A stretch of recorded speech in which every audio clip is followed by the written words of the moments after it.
हजरत मसीह मऊद अलैहिस्सलाम फरमाते हैं, मैं नहीं चाहता कि मेरी जमात वाले आपस में एक दूसरे को छोटा या बड़ा समझें, या एक दूसरे पर गुरूर करें, या नजर इस्तख्फाफ से देखें। खुदा जानता है कि बड़ा कौन है या छोटा कौन है। ये एक किस्म की तहकीर है जिसके अंदर हकारत है। डर है कि यह हकारत बीज की तरह बढ़े और उसकी हलाकत का बायस हो जाए।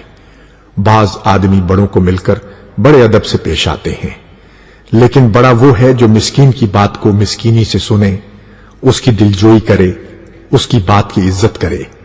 कोई चिढ़कर बात मुंह पर न लावे कि जिससे दुख पहुंचे। जो शख्स किसी को चिढ़ाता है वो न मरेगा जब तक वो खुद उसी तरह मुब्तला न होगा। अपने भाइयों को हकीर न समझो। जब एक ही चश्मा से कुल पानी पीते हो तो कौन जानता है कि किसकी किस्मत में ज्यादा पानी पीना है।